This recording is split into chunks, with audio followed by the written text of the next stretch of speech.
Esto es Meet the Hackers. Señoras y señores, estamos acá con el señor Marcelo Temperini. Marce, buenas tardes, ¿cómo andás? ¿Cómo estás, Fede? Pero bien, un gusto estar acá con vos compartiendo este podcast, esta entrevista. Gracias, gracias. Como siempre, un setup y un fondo lindo que no es fondo de Zoom. Yo tengo que poner fondo de Zoom No, porque es un despelote, pero el tuyo es de verdad. esto es de verdad, Diga- esto es un di- lugar dedicado a trabajar. Acá paso casi todo mi día. Así que para que digamos la todo. gente que vaya pensando en trabajar en seguridad, vaya sabiendo que tiene que tener un lugar dedicado para las calls, Totalmente. para trabajar. Totalmente, está buenísimo eso. Bueno, Marcela, arranco con como siempre, con una pregunta bien amplia, como para que nos pongas un poco, nos ubiques en espacio-tiempo. ¿Y cómo fue cuando, no sé, de pibe, qué era lo que más te llamaba la atención? Vos te dedicaste al derecho, pero contanos cómo llegaste hasta ahí y eventualmente cómo fue tu combinación de tu especialidad con la Ujú. seguridad, con la tecnología. ¿Dónde arrancó? Si vos tenés que ir para atrás, ¿dónde lográs conectarte primero con tu carrera y después con los twists que fuiste dando? Mirá, yo tengo desde muy chico, creo que de los 4 o 5 años, tuve como mi primera computadora, tuve una ZX Spectrum, y ahí arranqué todo un camino de la tecnología. Tengo un hermano que tiene un año más que yo, que estudió ingeniería en sistemas, y con él, en tiempos de poca plata y mucha curiosidad, bueno, después tuvimos una Commodore, después una XT de esos monitores que te quemaba los ojos. eh, y en ese momento, donde no había casi casas de computación, en donde había algunas revistas de vez en cuando, te tiraban un centro de che, cómo funcionaban las cosas, era toda curiosidad, digamos, ahí autodidacta. Claro. Y me interesé en saber cómo funcionaban las cosas. Me acuerdo, jugábamos muchos jueguitos en aquel momento y, viste, te trababas en algunas y decía, che, ¿y esto cómo funciona? ¿Qué onda? Entonces ahí empezaba a ver los archivos y empezaba a entender cómo estaba codeado. Y decía, pero si modifico acá, viste que si yo puedo modificar las vidas o me puede dar más tiempo para hacer la misión. Entonces ahí empecé algunas cositas curioseando para obtener ventajas en los juegos, digamos, esa es la realidad. Eh, y ahí me quedó. Y después yo confieso que tengo mucho más interés, a mí me gusta mucho la electrónica, y desde chico yo estaba más orientado a lo que era, no sé bien la pronunciación, pero un pricker. O sea, Ujú, viste, a mí me gustaba ujú, armar las cajas negras, cuando estaba toda la época de hackear, viste, las máquinas de teléfono y mm. demás. Siempre me interesó desarmar la computadora, entendía todo cómo funcionaba la placa madre, siempre armaba mis propios equipos. Y bueno, y ahí arrancó un camino que es lo que me trajo hasta hoy, que es la pasión por la tecnología. O sea, esto de querer saber cómo funciona un disco rígido, saber por qué necesitaba una placa, digamos, aceleradora de gráficos, eh, por qué necesitaba el primer banco de memoria, me acuerdo en algún momento. Claro. Eso me parece que es como una semillita el preguntarse qué hay detrás, ¿no? ¿Por qué la cosa funciona así y no funciona de otra manera? O si puede funcionar mejor. ¿Viste? Que Está esto es un buenísimo. poco, uno va, me acuerdo que en épocas donde no había memoria RAM, esto se me cae el documento, pero alguno se va a acordar, modificábamos, ¿te acordás? El imen.sys Obvio, para sí, que sí. deje de Para cargar mentir. algunas librerías para ahorrar no sé cuántos kbytes de memoria, ¿viste? Y son cosas que, claro, uno en la escasez, que esto en Argentina sabemos un montón, Ujú. en la escasez esto se fomenta la creatividad y creo que hay mucho de hacking ahí. Está buenísimo, sí, eso a full, porque es una de las cosas que conecta. No importa qué te dediques, la curiosidad siempre es parte de la ecuación. Sí. ¿Y en tu caso ya había alguien que tenía que estar relacionado con la tecnología? ¿O cómo llegó esa compu? ¿Llegó como juego, como Vos juguete? sabés ¿O cómo? que no, llegó porque una prima tenía en su casa y ahí flasheamos con mi hermano, mi vieja, bueno, se dio cuenta claramente, le habremos insistido mucho para que nos compre algo y ahí iniciamos todo un camino. Yo le agradezco mucho ese camino a mis viejos, que nosotros venimos de una clase, de una familia de clase media baja, en donde tener computadora era de millonario. Me acuerdo que cuando arranqué la escuela secundaria, éramos unos pocos los que podíamos decir tengo compu. Después empezaron a bajar los costos, ya era mucho más accesible, pero nosotros éramos de la época en donde era muy difícil tener Mm, y también por eso te la tenías que rebuscar cuando algo se rompía, porque no había, claro, digamos, no había técnico, no había plata para llevarla a algún lugar.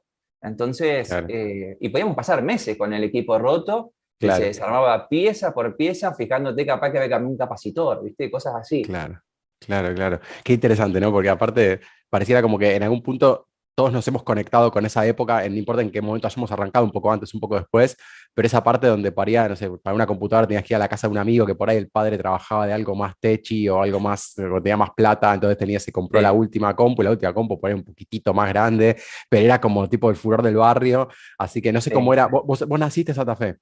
Yo nací en Santa Fe, sí, sí, en la casa, bueno, en la casa de mi vieja. Aparte me acuerdo mucho cuando flasheamos con mi hermano, cuando hicimos la primera red por cable LPT1 y jugábamos una partida de Warcraft durante horas. ¿Viste? Buenísimo, Esas cosas que uno buenísimo, se acuerda. Y buenísimo. después empezamos a jugar, ahí empezó mucho también el tema del hacking, ya con determinados Ujú, programitas que hacían denegación de servicio, un poco más sí, ofensivo, porque ya, primero que teníamos internet, con lo cual claro. nos abrió la cabeza y el mundo, Ujú, y después ya empezábamos, ¿viste? A ver, bueno, che, ¿dónde queda guardada la clave? ¿Viste? Cuando te conectabas en tanto, si claro, íbamos a un ciber y te descargabas la memoria del equipo para saber las claves claro, que se pusieron antes, digamos, esas cositas que uno claro, hacía de chico. claro.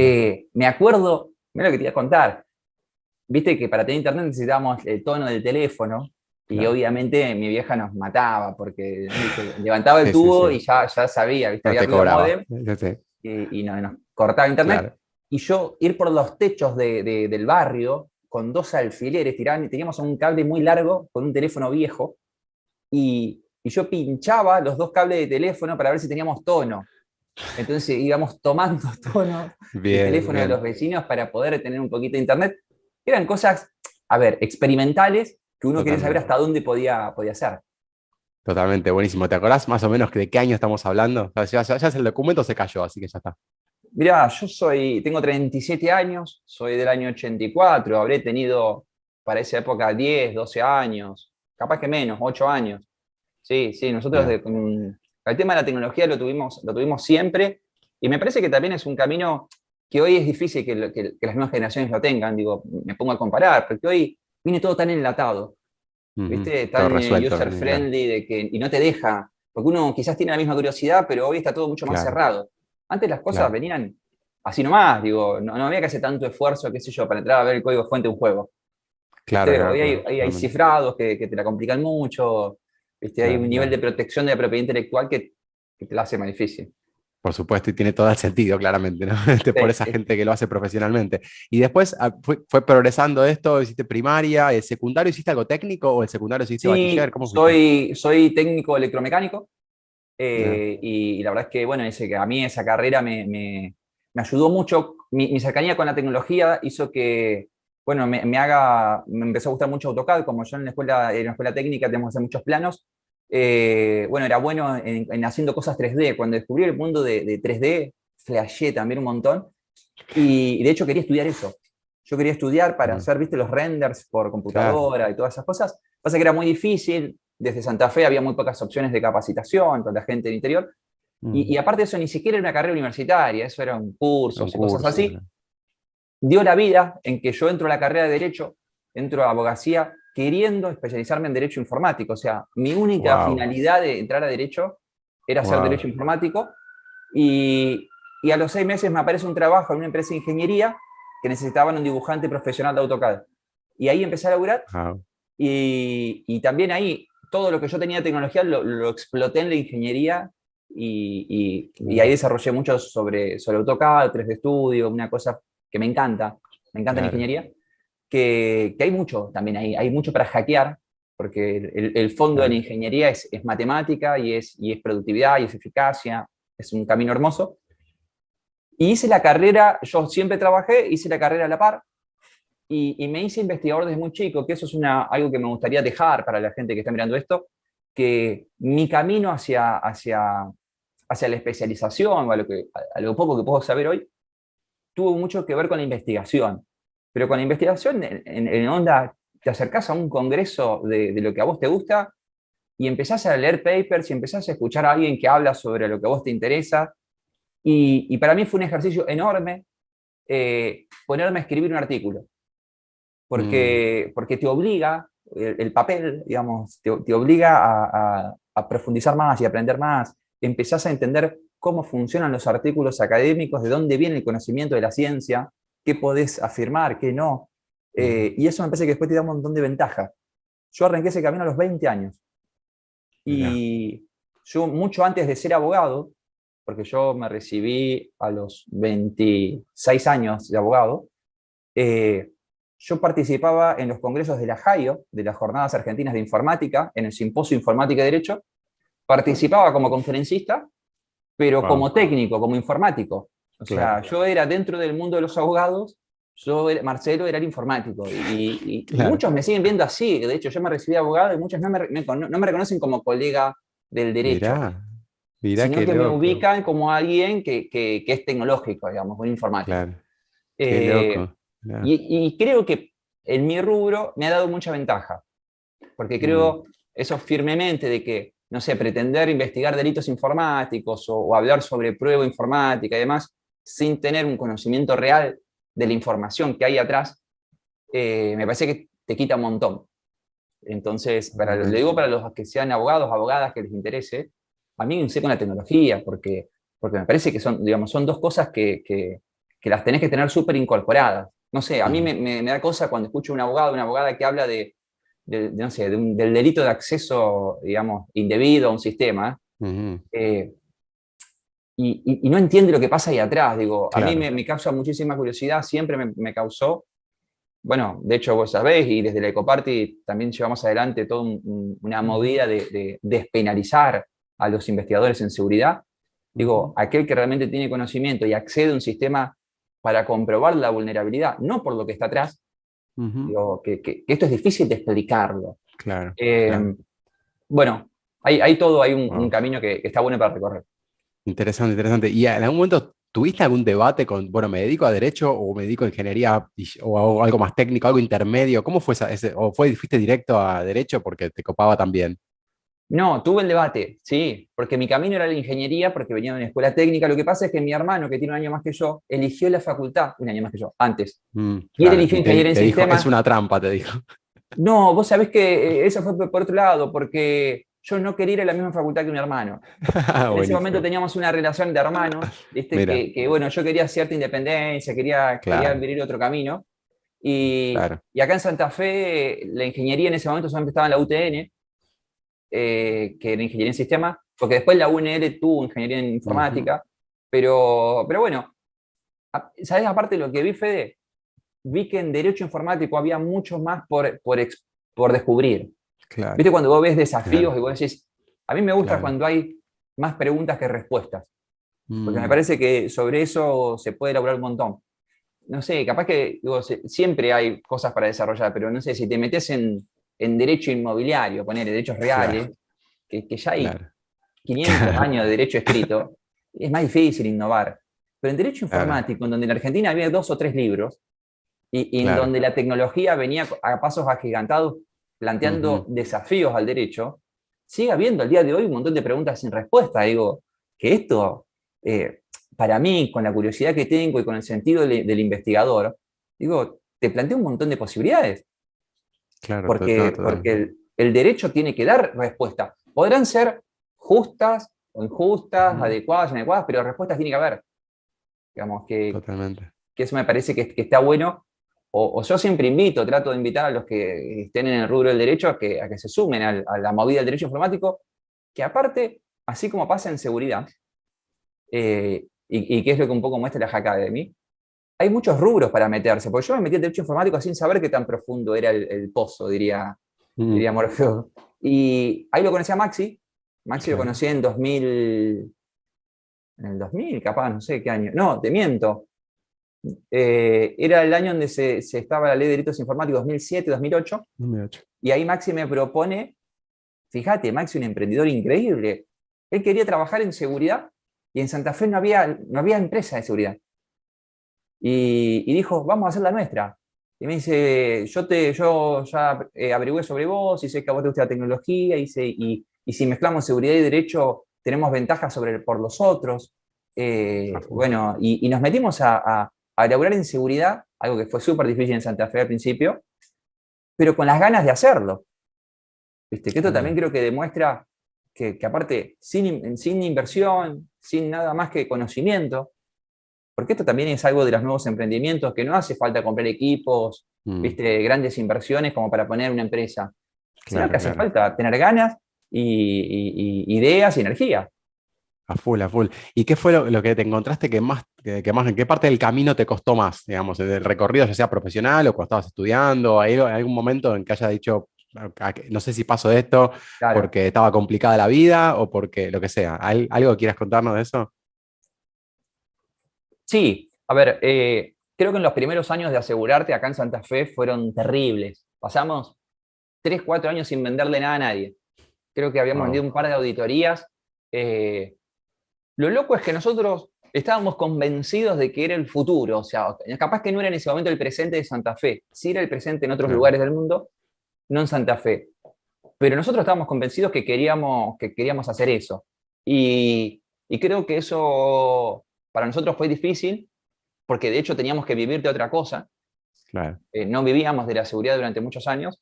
Y hasta que empezó a haber más trabajo, nos empezaron a ubicar. Nosotros laburamos mucho acá en Santa Fe el tema de los medios, o sea, Claro. instalarnos como los pibes que laburan en seguridad, ¿viste? Bueno, Que, que uno puede parecer, es todo un esfuerzo, porque claro, como no había plata para publicidad o para marketing, íbamos y hablábamos de, no sé, la importancia de tener copias de seguridad, o la importancia de las contraseñas, qué sé yo, cosas, ¿viste? Estos temitas así de tele, y con el tiempo nos empezaban a asociar, y siempre cuando uno tiene un problema, que eso es lo que nos pasó. Nosotros queríamos trabajar en seguridad preventiva, nosotros mm, queríamos vender matafuegos, y empezamos a trabajar en seguridad reactiva. Y nos claro. dimos cuenta que por lo menos en Santa Fe o en la zona en donde nosotros estamos, la gente no hace prevención, y Mirá, que cuando hay un incidente de seguridad, te llama para que los ayudes. Y ahí claro. empezamos a ser mucho más valorados, Fede. Vos sabés que nos pasó un Claro. fenómeno increíble, porque antes nosotros vendíamos prevención, pero la gente se iba con una sensación de que estos flacos me vendieron algo que no necesitaba, ¿viste? Claro, claro, Diciendo, tengo los matafuegos ahí, no sé, ¿viste? claro. Vienen cada un año, me los controlan la presión, me vuelven a cobrar. Sin embargo, cuando vos ayudás a la gente, cuando Mm, algo falló, digamos, perdieron el servidor o algo así, tenés una sensación de gratitud del cliente que dice, claro, loco, mil gracias por ayudarme, y ahí te empieza a recomendar. No está claro, bueno laburar sobre incidentes porque significa que algo malo pasó. claro, claro, Pero ya está. lamentablemente, y esto creo que es algo que nos toca como argentinos, ¿viste? Tenemos esta sensación, esta omnipotencia de a mí no me va a pasar, Mm, ¿no? Un saludo para claro, todas las víctimas de ransomware. Y no me va a a pasar hasta full. que me pasa, ¿viste? Claro, claro. Y tuvieron bastantes casos, particularmente de tema de ransomware, eso se dedicaron un montón, ¿no es cierto? ¿Alguna cosa que Sí, te acuerdes de eso, de cuando entendiste que eso era un tema? sí, sí, porque hay algo que también que es una característica y lo fuimos descubriendo también con el tiempo en seguridad, en esto de los distintos rubros, que es, hay gente, por ejemplo, nuestro primer socio, que era Mauro Graciosi, es un ingeniero increíble, no sé si vos lo conoces a Mauro, Claro que sí. pero él le gustaba mucho más las tareas que tuvieran cierto control, ¿viste? Cuando vos haces planillas, es seguridad de gestión, documentación, que a muchos Claro, no les gusta eso. O sea, porque tenés que tener una paciencia, tenés que ser claro, organizado, estructurado. Nosotros con Maxi, sobre todo con Maxi, nos dimos cuenta que nos gustaba la parte de la seguridad en donde se te plantea un problema, ¿viste? Te llama un cliente y te dice, escuchá, venite ya. Y vos vas con todo lo que puedes y te dicen, mira, el problema es claro, este, necesitamos resolverlo en 4 horas. claro, ¿Viste? Y eso para nosotros es pensar fuera de la caja. Es, acá está a el full. problema y tenemos que solucionarlo de una forma u otra con lo que hay. Y nos dimos cuenta que nos empezó a gustar esa adrenalina de hay que... Y el Claro, ransomware tiene eso. claro, a full. El ransomware tiene eso, de que, digamos, la información no está, hay que negociar con delincuentes que tampoco sabemos dónde están, hay que en paralelo empezar a probar si se puede recuperar la información. Digo, tiene un montón de cosas que lo que nos dimos cuenta es que mucha gente de la seguridad no se siente cómodo con eso, y nos Totalmente, empezó a derivar trabajo como diciendo, muchachos, yo no quiero estar en este problema. totalmente. Eh, y nosotros, como, no te iba a decir que nos divertimos, pero nos sentimos cómodos con la presión. ¿Viste? Como, no sé, Claro, hay jugadores de fútbol, ¿viste? Como que son para partidos de claro, presión. tal Bueno, cual. nosotros nos sentimos cómodos en ese lugar, y por eso también creo que hemos ido orientándonos a nivel de seguridad en eh, tratar de darle una mano ni cuando hay incidentes de seguridad, cuando despiden a un empleado, cuando algo malo pasó. Claro. Sí, no, súper interesante. De hecho, a full siempre fueron mis referentes en ese tema. Cuando surge algo de eso, no tengo un mejor teléfono al que levantar que el de ustedes, así que está buenísimo. Y está bueno también eso, siempre entender quién es a quién uno le pasaría su propio cliente y su propio problema, que uno se lo toma como personal, ¿no? Si yo cuando te llamo Ujú. para pasarte algo, muchas veces mira, esta empresa, esta persona, lo que sea, o sea, yo estoy quedando mal si no resuelve su problema, entonces a veces es una cuestión que hacemos mucho esto en seguridad, nos pasamos Sí, contactos y termina siendo más de confianza que otra cosa, más que por los negocios, y se sí, genera un ecosistema muy interesante. O sea, creo que en algún punto nunca uno deja de tener trabajo porque ya como que circula dentro del mismo tal, contexto, eso está tal buenísimo, cual. y hoy en día, independientemente incluso de la locación geográfica, ¿no? Así que está buenísimo eso. Y Y recomendación, Fede, déjame hacer una recomendación para la por gente que favor. se está iniciando en seguridad, es compórtense bien. Porque así como vos decís que el ecosistema es chico y nos conocemos todos, una mala acción por sobre un colega, esto de querer quedarte con un cliente, Mm, presupuestarte más barato, son muy mal vistos, se conocen entre todos, entonces sean éticos laboralmente, porque como vos decís, es un ecosistema chico y convivimos y en general hace muchos años, nosotros hace 14 años trabajamos en seguridad, aprendimos un montón de un gran referente que es mi primer congreso de seguridad fue gracias a él, a una entrada que ganamos en Seguinfo, estoy hablando de Cristian Borguelo, con quien hoy mira, tenemos el gusto de ser socios, de laburar juntos en muchas empresas, y Cristian es un mira, animal, digamos, profesionalmente hablando, pero tiene una conducta tan correcta siempre, totalmente. ¿viste? Y es muy valorado por eso, y como recomendación, muchas veces les va a pasar con clientes, con distintas situaciones, que aparezcan opciones, aparecen los atajos, Ujú. ¿sí? Tomen buenas decisiones, tomen decisiones a mediano y largo plazo, no tomen Totalmente, decisiones a full, a full. cortoplacistas. A full eso. Y en algún momento, realmente, o sea, desde el principio tuviste claro eso, porque viste que uno también esas cosas Sí, las va aprendiendo a veces con el sí, tiempo, pero viste, la ética es algo sí. que uno cayó de un lugar. Sí, en la ética profesional sí, porque como yo venía del rubro de la ingeniería, en donde también es Mm, muy fuerte eso, siempre lo tuve claro. Sí empecé a aprender el tema en seguridad, por ejemplo, el tema de la meritocracia, algo que también creo que no se habla lo suficiente, sí, y que en su momento cuando nosotros empezábamos a estar, viste que había muchos grupitos de que lograban algo y enseguida, viste, lo publicaban en todas las sí, sí, redes y como esto de mostrarse, y empecé a claro, darme cuenta de que en realidad para los que laburan en seguridad, no era bien visto tampoco.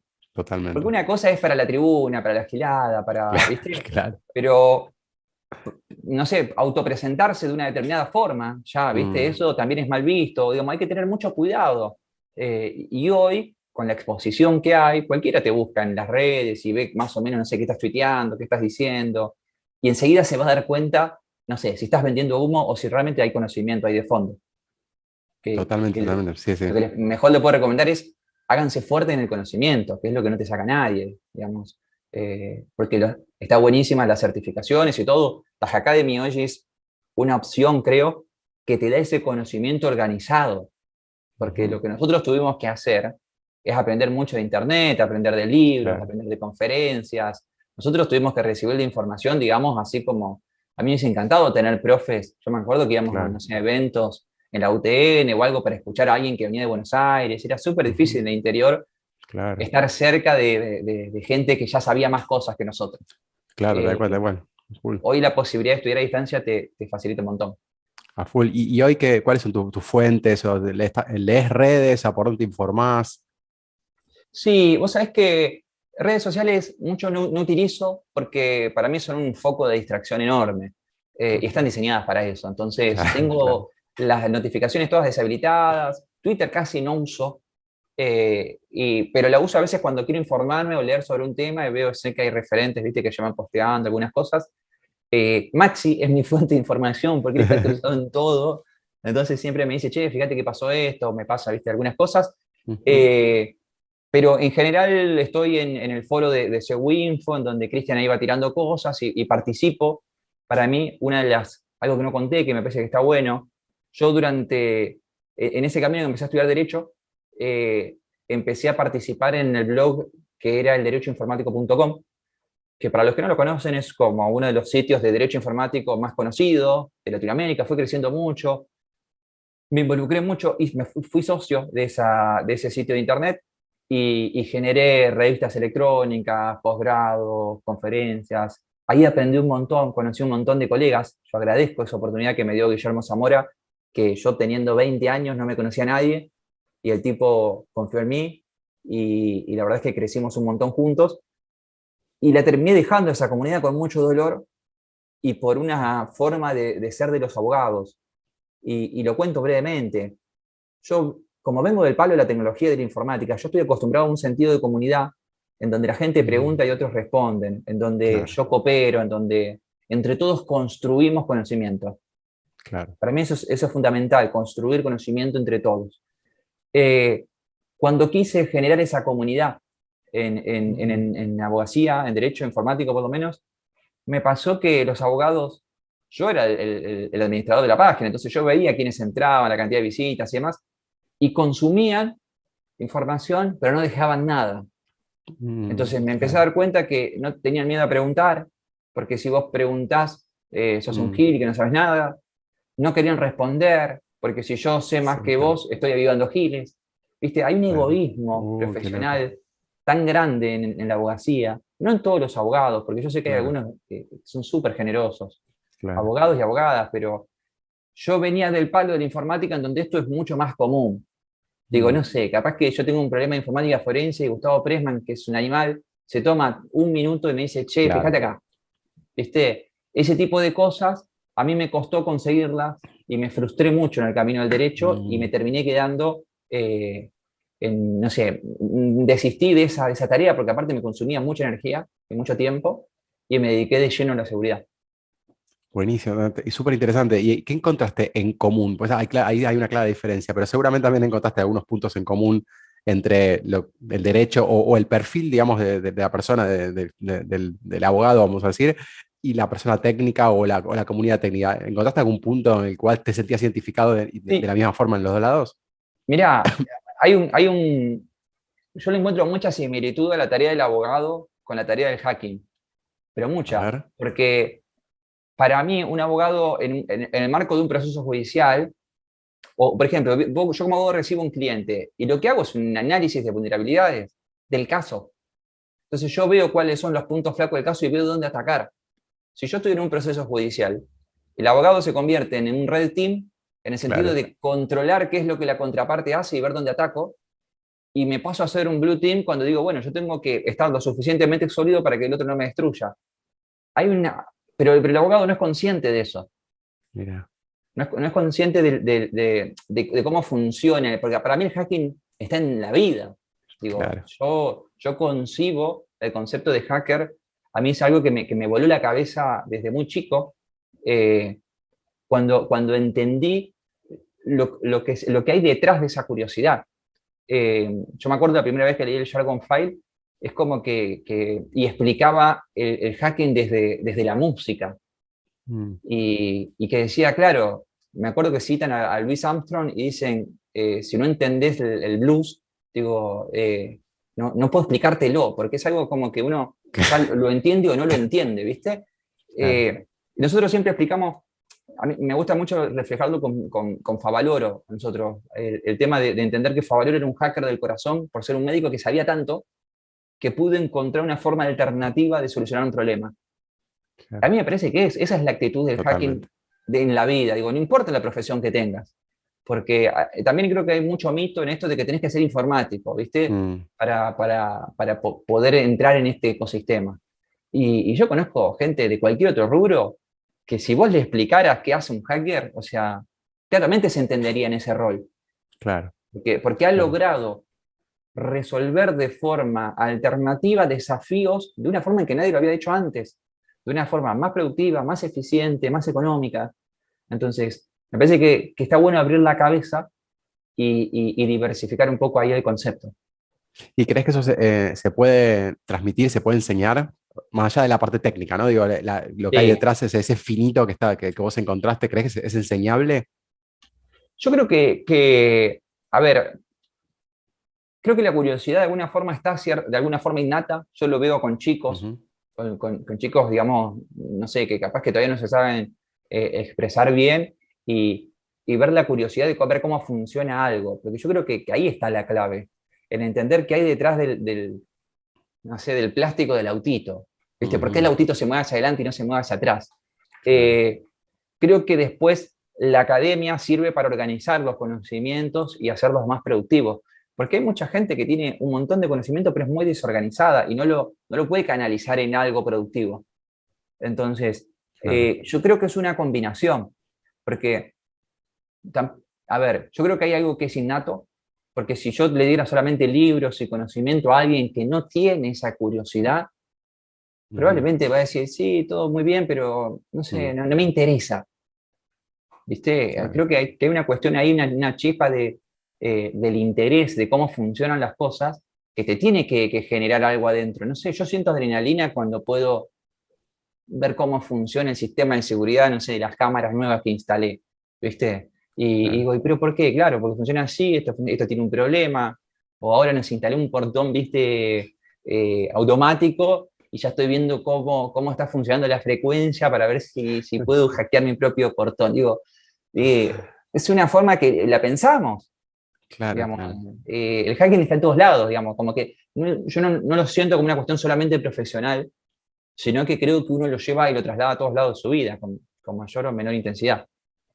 Está buenísimo, sí, tal cual, recontra de acuerdo. Y creo que a veces por ahí es difícil, pero por ahí de otro lado está esa chispa, pero por ahí hay que detectarla como para activarla, como para avivarla un poco, porque creo que en algún punto todos somos curiosos por cosas distintas, probablemente. Sí. Quizás una persona todavía no descubrió qué es lo que le llama la atención y por ahí está en un ámbito que no es en la informática, pero está en otro ámbito. ¿Quién se imaginaría que por ahí, que en el derecho iba a surgir algo así como este Ujú. crossover? Y bueno, por ahí surge el día de mañana en otra cosa y por Sí. ahí es algo por descubrir, así que es interesante, porque sí, está bueno, y me quedo con esto que dijiste también, que pareciera que es algo solamente de la informática, o solamente de la tecnología, pero tiene mucho más que ver con la actitud, con la curiosidad y con otras cosas, donde obviamente la tecnología, al estar omnipresente, te la vas a encontrar y no te queda otra. Sí. Así que está buenísimo.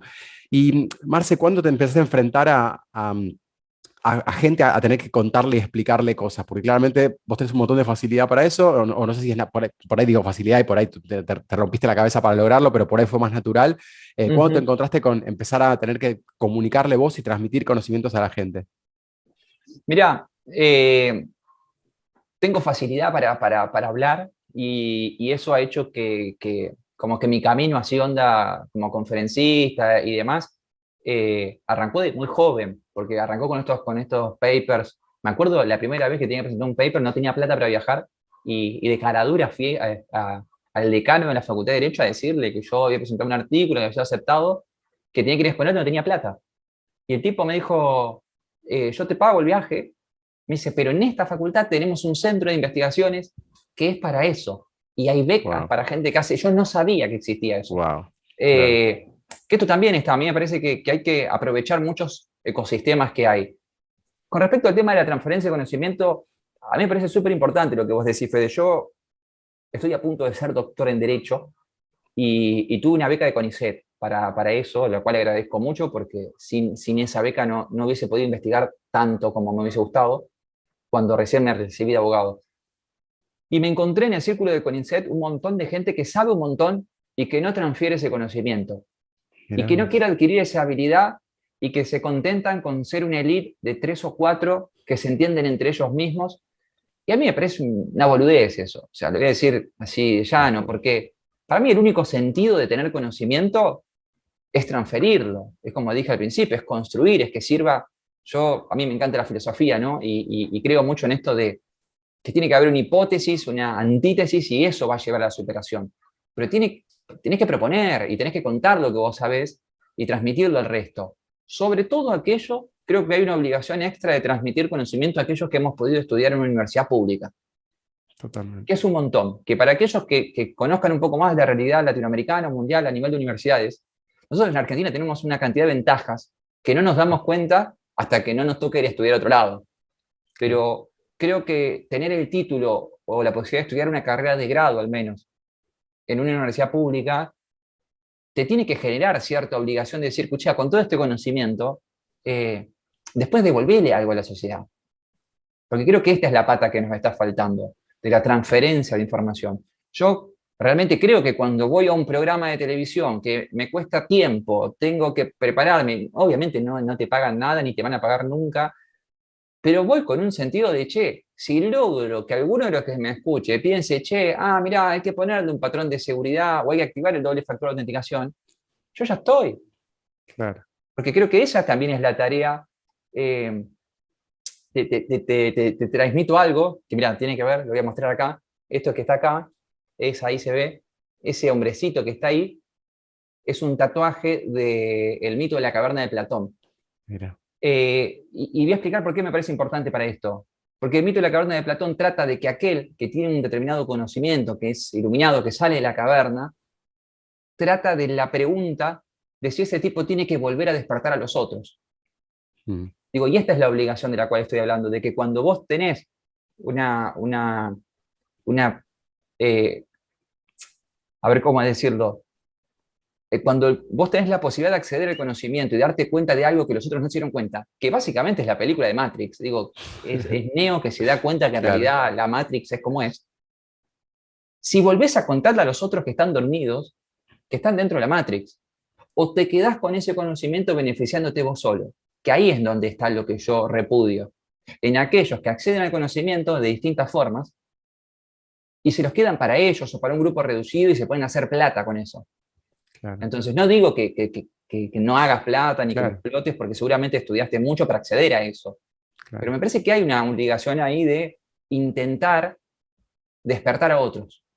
Digo, y en el hacking me parece que pasa un montón.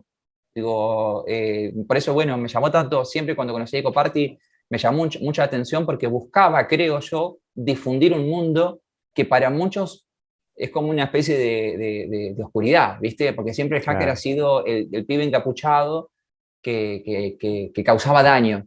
Digo, creo que la Eco empezó a mostrar de un lugar un poco más divertido, que en realidad son gente que tiene conocimiento, intereses diversos y que quieren ayudar. Digo, se cristalizó mucho cuando pasó lo de voto electrónico, cuando digo, con esas causas así sociales, de hacktivismo, que me parece que también es algo que hay que hablarlo, que hay que ponerlo sobre la mesa, el buen hacktivismo, no el que causa daño, sino el poner el conocimiento sobre la mesa para poder crecer. A full, a full. Me encanta, Marce. Para ir cerrando, te pregunto algo más de cuando se te acerca la gente, ¿cuáles son las preguntas que se repiten? ¿Cuál es la pregunta que se acercan a hacerte más seguido? Claro. Sí, a mí y alguna vez me río porque me da mucha bronca la pregunta que me hacen, que es que tiene que ver con el derecho informático, ¿no? Que hay un vacío normativo, la gente, ¿viste? Siempre todo periodista te dice, esto pasa porque hace falta una ley, ¿no? Ese para mí es otra gran lucha. Esa es la gran lucha porque tiene que ver con que la gente no sabe que la ley existe. Claro, tal cual. Y para mí habla de un proceso más complejo de entender socialmente, que es, la ley existe y no se cumple. Y no se cumple porque no te conviene que se cumpla. Digo, no sé, podríamos hablar, por ejemplo, de datos personales. Tiene 21 años la normativa en Argentina, un nivel de cumplimiento, no sé, menor al 5%. ¿Cuál es la excusa? Entonces, cuando alguien me habla del problema de datos personales en Argentina y del mercado negro y todo, me parece un tema súper interesante, pero como abogado digo, no le eches la culpa a la ley. Porque en este caso, es uno de los casos de ejemplo, te puedo decir, la ley está, pero no se cumple porque en realidad no te importa la privacidad. Entonces ahí la pregunta es otra. En realidad no te importa la privacidad del usuario, no hay una construcción sobre la privacidad importante, hay problemas mucho más complejos de educación de fondo que a la gente les incomoda hablar. Pero en general pasa por ahí. Creo que hay mucho desafío en ese sentido, aparte porque empezás a cuestionar instituciones, porque digo, bueno, sí está, pero el organismo que controla no controla como debería, o pasa esto y pasa aquello. Lo mismo que en delitos informáticos. Digo, como país, nosotros durante años, Argentina se golpeó el pecho diciendo tenemos una ley de delitos informáticos con una tasa de condenas sobre delitos denunciados menor al 1%. Entonces es una ficción que estamos vendiendo para la tribuna, que son informes internacionales que dicen que tenemos esto o aquello. Entonces, a mí bueno, un poco ODIL, el Observatorio de Delitos Informáticos, parte de eso, parte de decir, ¿cuál es la realidad que no nos está mostrando? Esto me parece que también es esto de pensar fuera de la caja y ver más allá de la primera pregunta y ver por qué está pasando y por qué pasa lo que pasa. Parece que eso hay mucho y los hackers tienen mucho que hacer en ese sentido.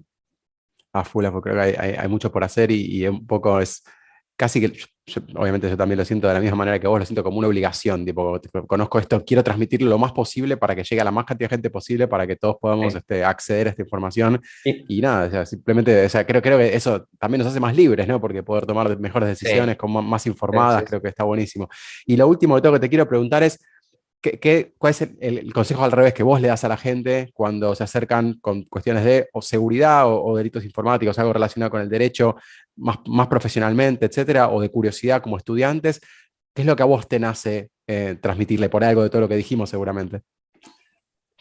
Mirá, quizás para resumirlo en una palabra, a mí lo que me nace transmitirle es que se involucren, que sean parte, Me encanta. que sean partes del cambio y no sean parte de los que se quejan, porque tenemos expertos, opinólogos, sobre todo en Twitter, en todos lugares, de la gente que se queja cómo las cosas no funcionan.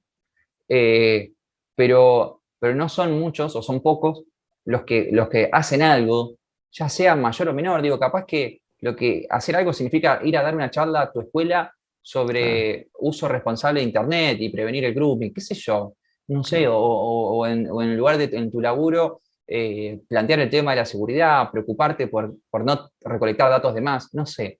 En el lugar, en el rol que te toque, involucrarte y tratar de generar ese cambio. Porque nosotros en Argentina venimos de una sociedad en donde es casi cultural quejarse, es cultural.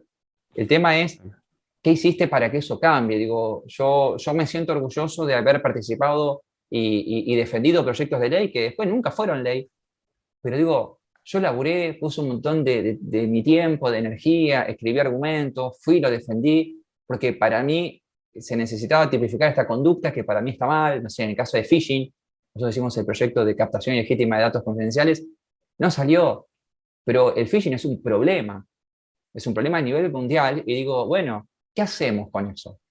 Entonces yo los invito a que, claro, para poder involucrarse, cuanto más conocimiento tengan, van a tener más responsabilidad, ¿no? Ahí viene la frase de Spider-Man, A de full. que, pero bueno, sería un poco eso, Fede. Espectacular, espectacular. Marce, muchísimas gracias por todo lo compartido, por todas las ideas. Tenemos un montón para charlar. Obviamente, como siempre, la seguiremos offline u online en alguna otra ocasión. Así que gracias y nos vemos la próxima. Dale, un gusto. Chao, chao. Chao, chao.